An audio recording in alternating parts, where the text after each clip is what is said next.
By the way, as we're recording this, the Cubs are now beating the A's 6-1. Oof. I mean, I'm going up to the Bay Area for a chunk of the summer, and I'm gonna go to a few A's games. Folks, go to an A's game. Seriously, go to an A's game. Be amongst those rabid fans who do love and adore their team, and go there while you still have a chance to go to a game there, because oh man, it doesn't look good for the A's sticking around there.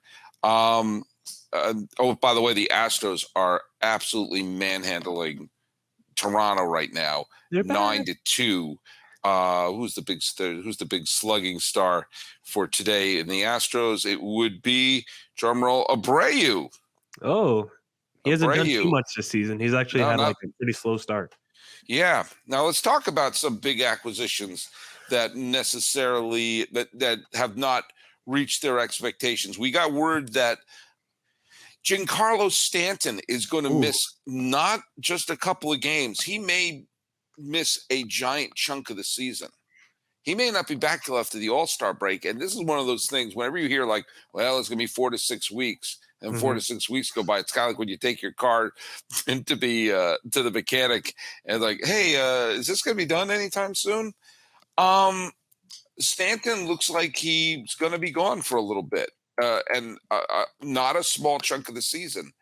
And remember when the Yankees acquired Giancarlo Stanton, and Oh yeah, people were already printing out World Series tickets for 2018, and the ground shook that day. oh my God, it was this is not fair. Derek Jeter, it was collusion and Yeah, everything it like was that. collusion. I forgot about Um, he, they he colluded.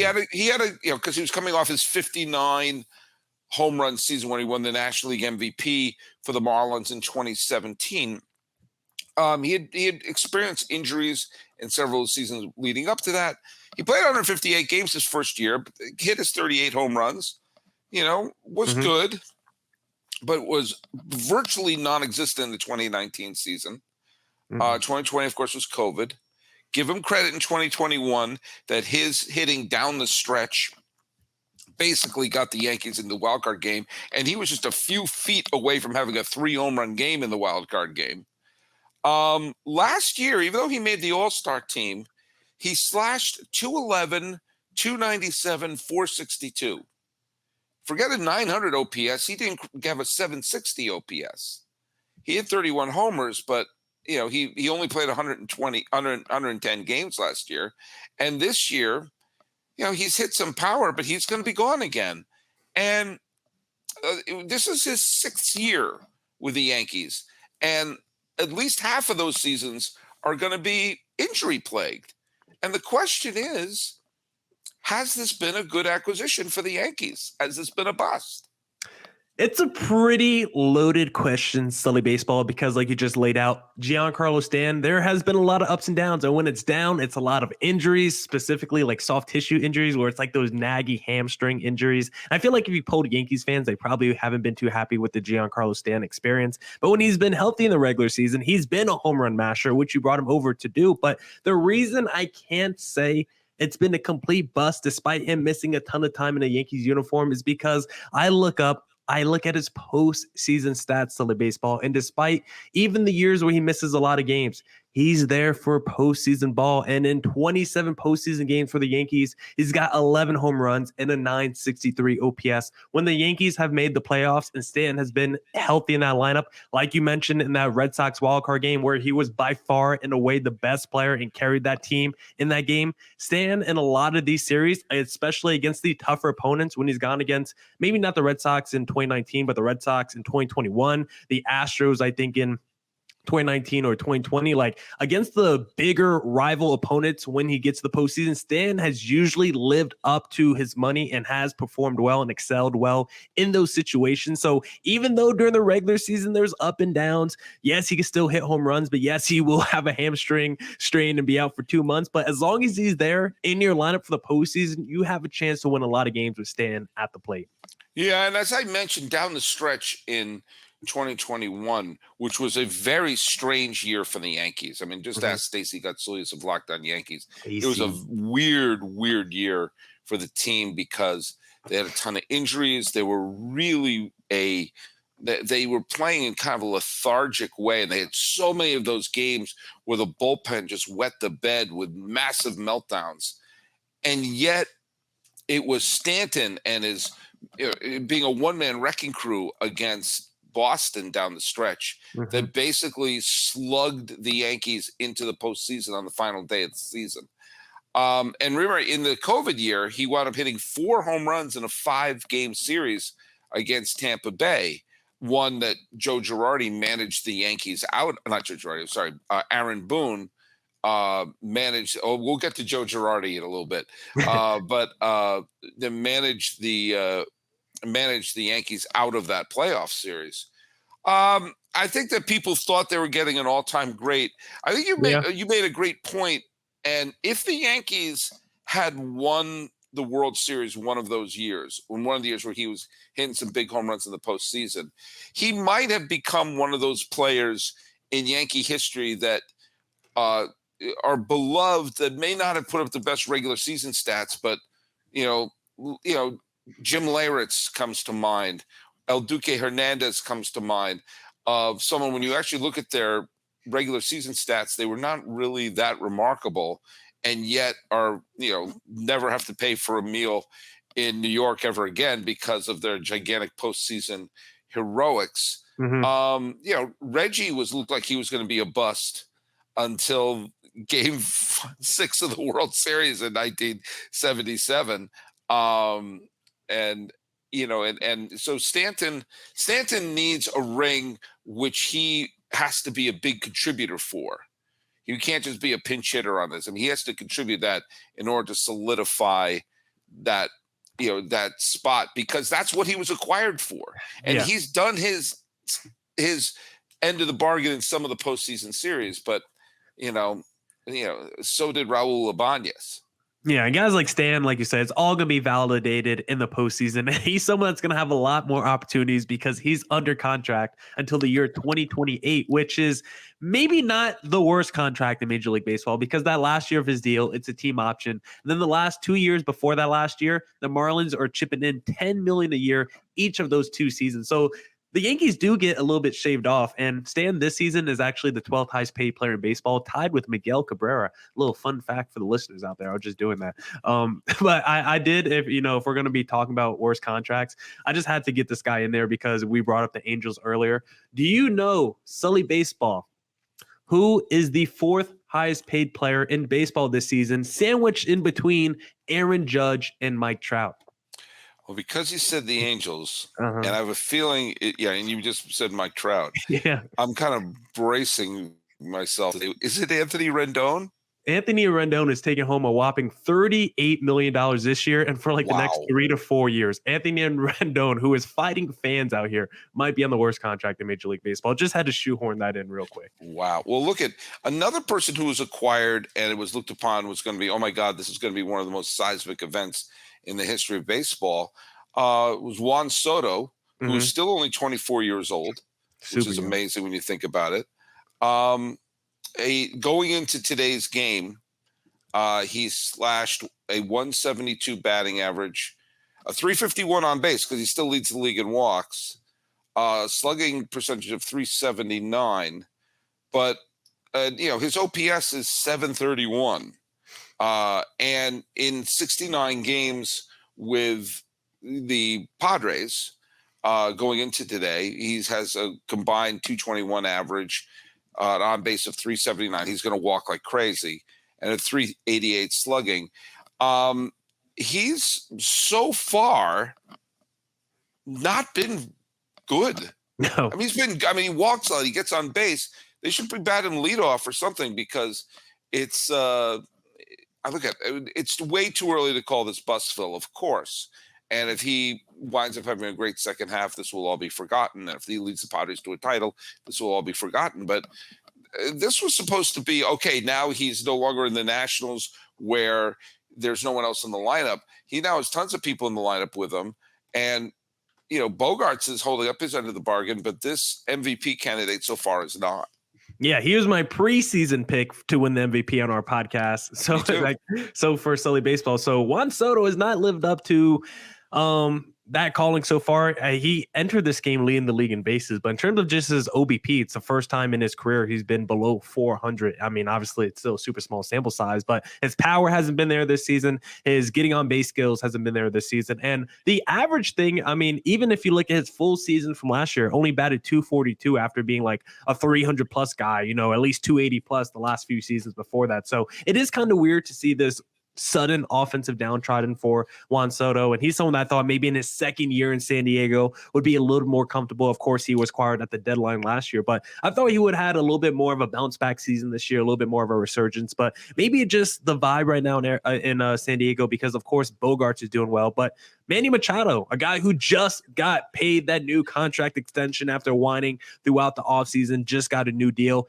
He's starting the season really slow as well. So maybe getting Fernando Tatis back could help spark this lineup. Of course, adding another MVP type player, just inserting him in the middle lineup will just take pressure off those guys, because if Tatis is batting like first or second in that lineup, then it's like, oh my God, you got Soto and Machado behind him. Like, they're going to see so many better pitches. Even though they've been seeing great pitches this year, they're going to get even better ones with Tatis in the lineup. And Tatis, I don't know if you've seen in the minor leagues, I think he had at 1.6 home runs and 12 at bats. Like, he is crushing minor league pitching, and he's someone that hasn't like played in the majors in like over like, oh, it's gonna be like close to like 600 days, which is like really insane to think about. So Tatis, I mean, if he could carry what he's been doing in the minors straight to the major leagues and get off to a hot start, like hopefully that should, I mean, personally, I don't hope that happens, Sully, because I like the D-backs being ahead of the Padres in the standings. But if I take my bias out of it, hopefully a Tatis putting him back in the lineup surges this Padres team and sparks a little fire under Soto and Machado.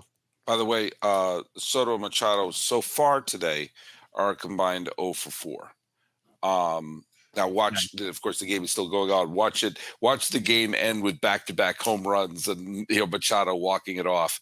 But by the way, another big contract that I had some misgivings about, much to the anger of the Texas Ranger fans who hate me. And I've had a couple people sort of write me very nasty, tweets and everything like that.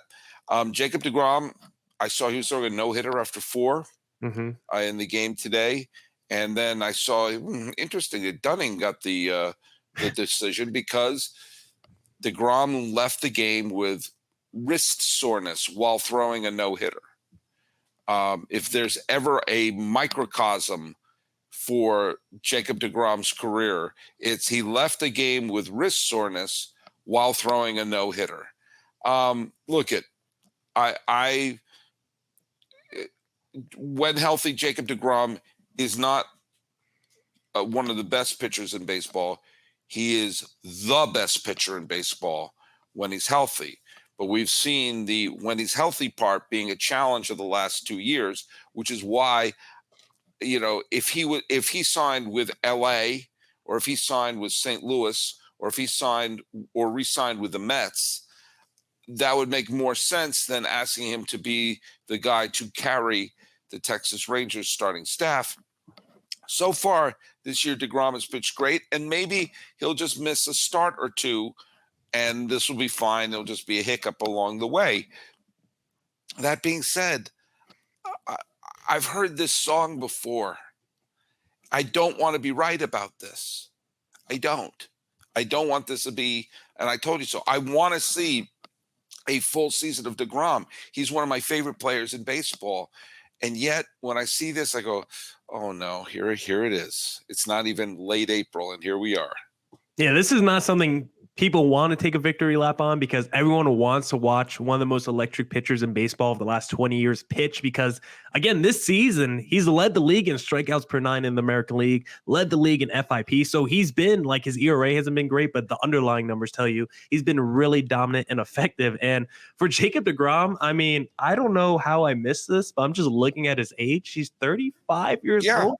I thought he was like 32, Sully. I thought he was like 2 years there. So the fact that he's going to be paid until he's age 40, he's already dealt with the injuries the last couple of years, and it just feels like going forward, he's never going to have a healthy season. Maybe can have stretches of healthiness, but it feels like he's always going to have to be someone you manage to get through the regular season. Hopefully, you could build a competent lineup and rotation because I think he's someone that you're like, okay, we could get 120 innings out of Jacob deGrom and just make sure he's healthy for the postseason. That's where he can still earn his money, but you got to make sure you have a great team around him because he can't be that workhorse, can't be that guy that you lean on for 200 plus innings in a season anymore. You probably have to, he could be your number one once you get to the postseason, but I think in the regular season, you probably have to view him as more of a number 3 or like a 6 rotation starter just because you want to manage him through the regular season. And that's not what they paid for. No, not in year one. And I'm like, and boy, Ranger fans were coming at me like crazy. And yet I kept saying, he's 35. You know, when you start my jaw dropped when I looked at that age. When you start having injury issues in your mid to late 30s, they don't suddenly go away. You know, I'm just nervous. I'm nervous about it. I want to be wrong. I want to see a full season of deGrom.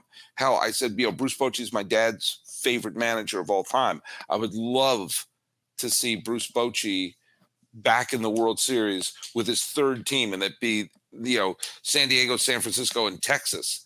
If the Rangers make the World Series this year, that would mean that he won pennants. His first pennant was 98 and then have a pennant in 2023. That'd be quite a stretch for Bruce Bochy. That being said, I don't know. I don't want to be wrong. I just don't feel like I am. Hey, on the bright side, the Rangers, though, they are in first place by a couple of games at the time of us recording. So even though deGrom's going down potentially on the IL, still have hope, Rangers fans. This is exactly what you want. Be a first place team, and you don't even need deGrom there to do it. Just get him healthy for the postseason, and then anything is possible. Talked about Bruce Bochy as the manager of the Rangers, and I have a lot of faith. Obviously, he's a Hall of Fame manager. There's no doubt about that. But sometimes you see a team that you think maybe they need a managerial change. And it's not necessarily about having the worst record. Mark Kotsay is the manager of the Oakland A's, and they're probably going to lose 200 games out of 162 this year. And that's not mathematically possible. They'll find a way. But it's not Kotsay's fault. Just like this, I don't think, I do think you're going to see, Dave Martinez and Bud Black at one point might just wave the white flag and say, hey, let a younger guy come in here and make themselves available in case a job opening happens there. There are a couple of teams. We saw last year the Blue Jays made a managerial change even when their team was in position for a wild card. Yeah, it was a weird year for managers last year, to be honest. Year before, the Cardinals went on a wild winning streak down the stretch in September, and they rewarded Mike Schilt by firing him. Yeah, he was like in the running for manager of the year and everything. Yeah, and he won manager of the year, didn't he? Like 2 years prior, and then 2 years after that, he's updating his LinkedIn page. So sometimes you see managerial changes happening, not necessarily because the team is playing, is terrible, but because you think, hey, we're not out of it, but there's something not clicking here. And there are two managers that just come to mind right now that make me say, I don't see why this person's the manager. And I'll just say the first one is David Ross with the Cubs. Now, the Cardinals are underachieving, to be sure. But I think this is just, I think they will turn things around. Me too. We went into this year where the Cardinals were like the only team apparently wanting to contend. Milwaukee is in first place right now. I think St. Louis is going to get their act together. Chicago is playing winning ball right now. They're hovering there within a few games of first place. So you'd think that, oh, wow, Ross is there. You watch him manage a game. You watch him manage a bullpen. You watch how sloppy that is. If I were the Cubs, I would be looking at this team, and Ross has been there since 2020. So this is his fourth season managing the team. This is not a short sample size. And every time, I see bullpen decisions bungled, I see the team playing dumb baseball, and I can't help but think that if you're the Cubs and you see an opportunity to steal a division title and you see their manager bungling games, I I'm sorry, there are good managerial candidates out there, like Mike Schilt, for God's sakes. I'm not even going to have people do a shot for one of Bruce Bochy's lieutenants right now. But I don't, I, I do not see what he is bringing to the team as a manager at this point.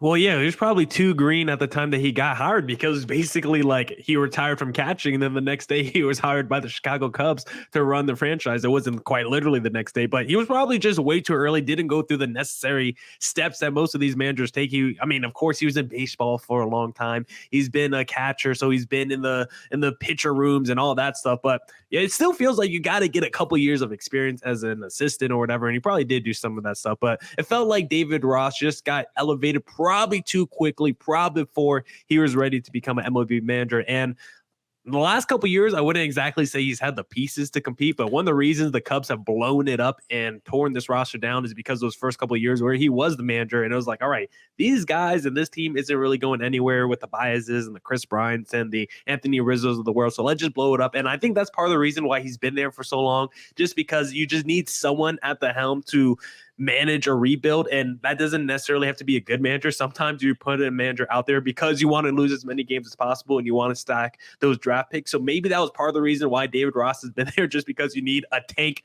commander for your team. But I think if the Cubs were serious about competing and were thinking like, all right, maybe this year we do take a real step toward the playoffs and maybe we can make some noise, then I think they would probably actually switch out David Ross. So I think with the situation that they currently are in, they don't feel that pressure to win games. I think they're okay riding a David Ross until they get serious about trying to win ball games.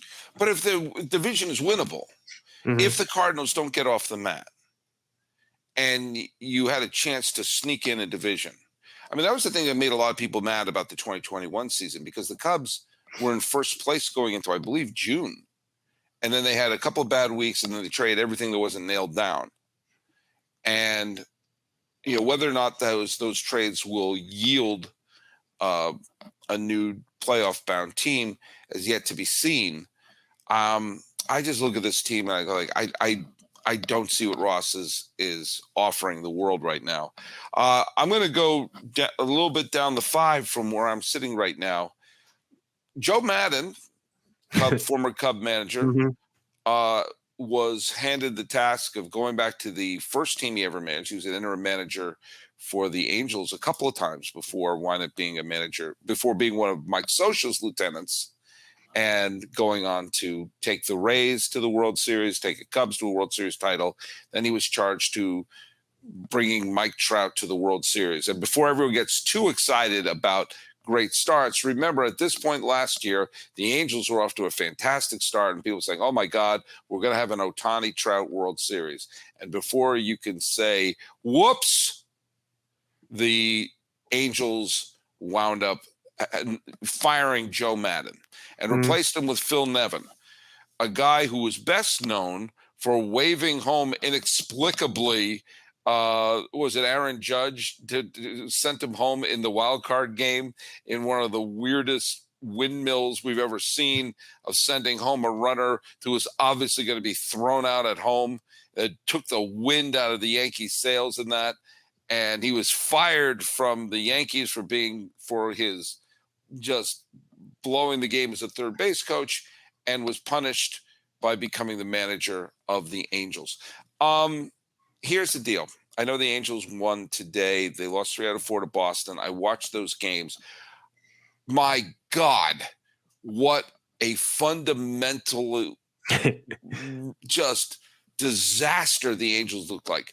Terrible defense, runners getting picked off, dumb base running plays, throwing to the wrong base. And when something like that happens, and you have the 2 most exciting players on the planet, and you have their team is playing like the opening act of Major League, I'm sorry.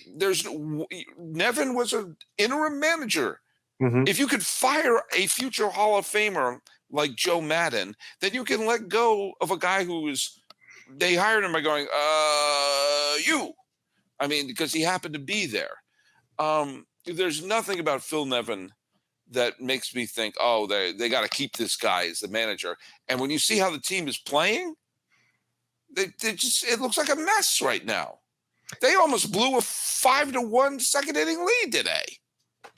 It might not look pretty by Phil Nevin, but I have a hard time putting too much blame on the managers of the Angels the last few years because I think at this point it's more of a structural problem from the top with the front office. Because actually, Joe Madden had like a shorter career than I realized with the Angels. He managed the 2020 COVID shortened season, then he had the full season 2021, and then was basically fired a third of the way through 2022. He really didn't have that long of a leash in Anaheim, but when you look at just the situation with the Angels, like, of course, their problems predate Joe Madden. It goes back to the whole Mike Trout era with never being able to get him help. And I think throughout that whole time, you can look at this front office, you can look at this ownership group and realize, like, no manager is ever going to succeed in these situations when you don't put the right pieces around your players and you don't put competent pieces on the field. Because right now, the Angels are starting Jake Lamb at like third base. Like, Jake Lamb is an everyday starter for the Los Angeles Angels, which is crazy. Like I brought up, that Anthony Rendon contract is maybe the worst in Major League Baseball. They gave Pujols that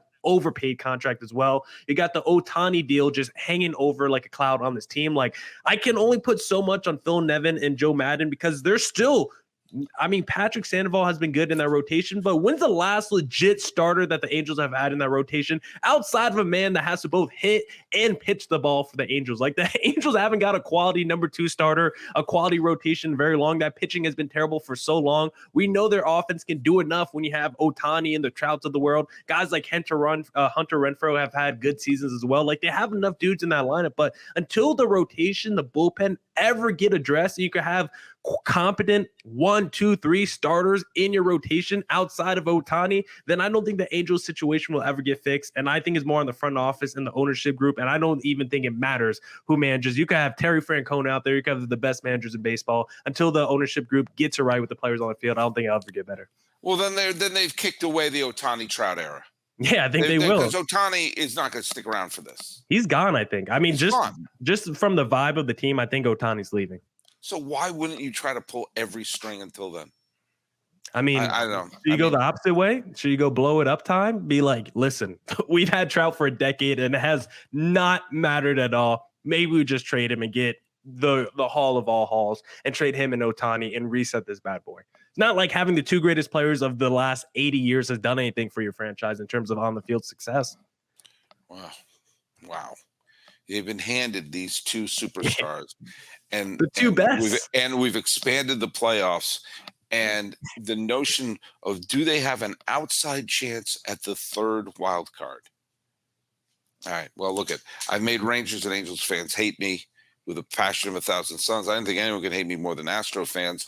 And I remind you, Astro fans have said I have an unreasonable hatred for the Astros, even though I rooted for them in the last 2 World Series. Hey, upcoming shows this week include, if you have something you want me to talk about, send me a tweet at Sully Baseball or put a message here on YouTube. And if you're listening every day, if you're listening every single day, let me know on Twitter or on Instagram at Locked On MLB Pods or Sully Baseball Podcast on Instagram, Sully Baseball on Twitter, on the Locked On MLB YouTube page, and put a hashtag Everyday Sully. Because I had Everyday MLB, but apparently that was already a hashtag. So Everyday Sully, well, so far is not quite as known. So if you listen every single day, let me know, and let me know where you are. I've already found out I have a big fan in Australia and another one in Wales. That's stretching pretty wide right there. But also stretching wide is my co-host right there, Millard Thomas. Tell people where they can listen to your great show. Stretching wide. I don't know if I don't know what that. I not all my segues are going to work. You got to expect that every once in a while. Stretching wide. Millard Thomas. Millard Thomas here, host of the Locked On Diamondbacks podcast. As you can see, if you're following us on YouTube at Creator Thomas 24 for the personal account, or just look up Locked On Diamondbacks on Twitter and Instagram, and please hit subscribe on the Locked On Diamondbacks YouTube channel. All right. And by the way, the Dodgers are losing right now, which is just going to chip away at the Diamondbacks' magic number. Talking about the underachievers, the overachievers, and those who are just achieving. This has been a Locked On MLB, Locked On Diamondbacks podcast crossover. He's Millard Thomas. I'm Sully. Let's fist bump for another week.